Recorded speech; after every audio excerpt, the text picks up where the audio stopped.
नमस्कार दोस्तों। जैसा कि आप देख रहे हैं, जो टर्म्स है ये न्यू क्रिटिसिज्म से एसोसिएट करती है। और जो न्यू क्रिटिसिज्म है वो फोकस करता है क्लोज रीडिंग टेक्स्ट के ऊपर। किसी भी टेक्स्ट की क्लोज रीडिंग के ऊपर वो फोकस करता है। वहाँ पर पार्टिकुलर टेक्स्ट को ही जज किया जाता है, ये नहीं कि राइटर कौन है। वहाँ पर राइटर के कंटेक्स्ट को नहीं देखा जाता, उसके बैकग्राउंड को नहीं देखा जाता, बायोग्राफी को नहीं देखा जाता। वैसा ही एक हमारा एक और कॉन्सेप्ट है ऑटोटेलिक टेक्स्ट, जो टी एस एलियट बात करता है। ये जो टेक्स्ट है एक्चुअली अपने आप में कंप्लीट होता है।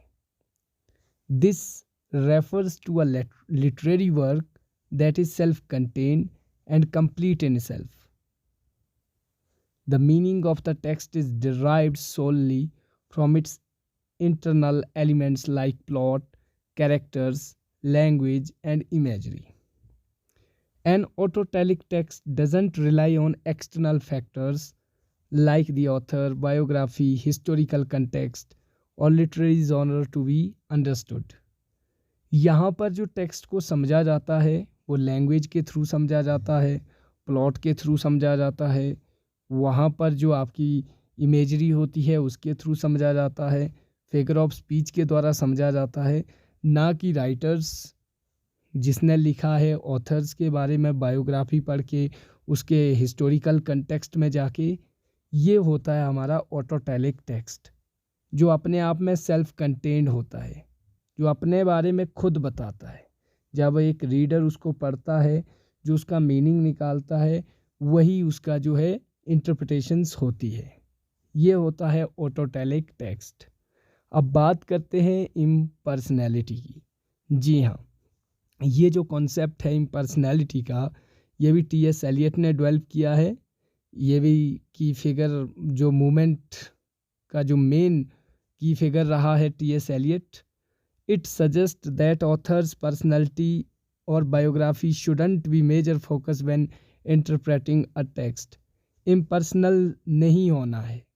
हम जब भी किसी बारे में लिख रहे हैं सब्जेक्टिव नहीं होना है। क्यों, हम देखते हैं जब रोमांटिक पीरियड के बारे में देखेंगे आप, तो वहाँ पर जो राइटर्स थे वो ज़्यादातर सब्जेक्टिव थे। वो अपने इमोशंस, पर्सनल इमोशंस भी राइटिंग में डाल रहे हैं। वैसा नहीं होना है। जो हमारा न्यू क्रिटिसिज्म में इम्पर्सनैलिटी की थ्योरी कहती है, the author act as a vessel channelizing the emotions and ideas through the characters and language. Author एक चैनल की तरह रहता है, एक मीडियम की तरह रहता है, जिसे वो कैटलाइज्ड की जो है वो क्या देते हैं, संज्ञा देते हैं। उसका काम एक मीडियम बनना है। The focus is on the artistic creation itself, not the creator. मतलब कि जो वर्क लिखा है, जो टेक्स्ट है, उसके ऊपर ही फोकस होना चाहिए। राइटर के बारे में ज़्यादा मैटर नहीं होना चाहिए।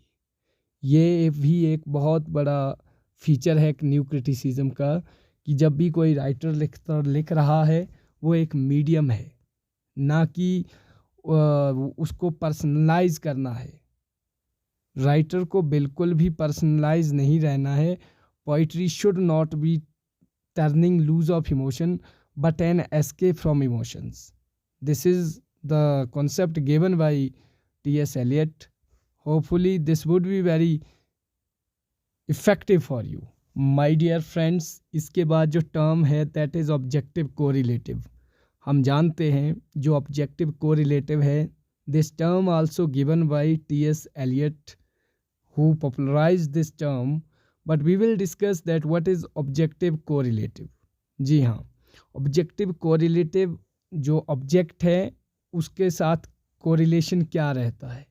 फॉर एन एग्जांपल, अगर आप हॉरर मूवी देख रहे हैं तो जो ऑब्जेक्ट है वो कैसे तैयार किया जाता है, for an example horror situation कैसे तैयार की जाती है, वैसी जो है सिचुएशन तैयार की जाती है, वैसी इवेंट के लिए जो है वैसा इन्वायरमेंट तैयार किया जाता है।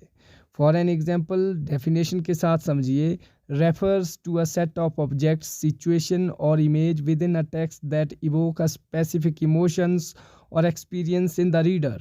For an example, अगर मान के चलो कोई सैड सी सिचुएशन होने वाली है, कोई क्लैमिटी आने वाली है, कोई बहुत बुरा होने वाला है तो वैसी सिचुएशन जो है एक प्ले में, एक ड्रामा में तैयार की जाती है, जहाँ से वो जो कोरिलेशन है उस ऑब्जेक्ट का हमें आभास हो जाता है। It is not a direct statement of the emotions but rather a series of elements that objectively trigger that feeling in the reader. हम जो है एक रीडर, हम उस फीलिंग को ट्रिगर कर लेते हैं कि क्या होने वाला है। For an example, a desolate landscape filled with dead trees could be an objective correlative for despair. हम देखते हैं, कई बार आपने देखा होगा, चाहे कोई भी मूवीज़ है, आप एंगर के थ्रू देखते हैं। आपने महाभारता देखा होगा, रामायणा देखा होगा, साउथ की मूवीज़ देखी होगी। जब भी कोई एंगर सिचुएशन आती है तो खून की नदियाँ जो है जो बह जाती है, यानी कि जो नदियों का रंग है वो लाल हो जाता है। तो that is the emotions, that is the situation, जो वहाँ पर उस गुस्से की सिचुएशन को कोरिलेट किया गया है कि किस तरीके से जो है सिचुएशन तैयार की जा रही है, हॉरर मूवी की सिचुएशन कैसे तैयार की जा रही है। तो ये होता है ऑब्जेक्टिव कोरिलेटिव। जब एक साउथ मूवी में आप देखते हैं किसी प्रोटागोनिस्ट को गुस्सा आता है तो साथ में वो जब चलता है तो गाड़ियाँ भी हवा में उड़ रही होती है, सारा गुस्सा जो है उसके पीछे ऑब्जेक्ट में दिखाई देता है। तो ये सारा जो है एक सिचुएशन तैयार की जाती है, जो हम इस डेफिनेशन के थ्रू समझ रहे थे अभी तक। होपफुली कि दोस्तों ये आपके लिए कॉन्सेप्ट जो था बहुत इजी रहा होगा, मेरे एक्सप्लेनेशन के द्वारा आप आसानी से समझे होंगे। तब तक के लिए आप सभी का समय शुभ रहे।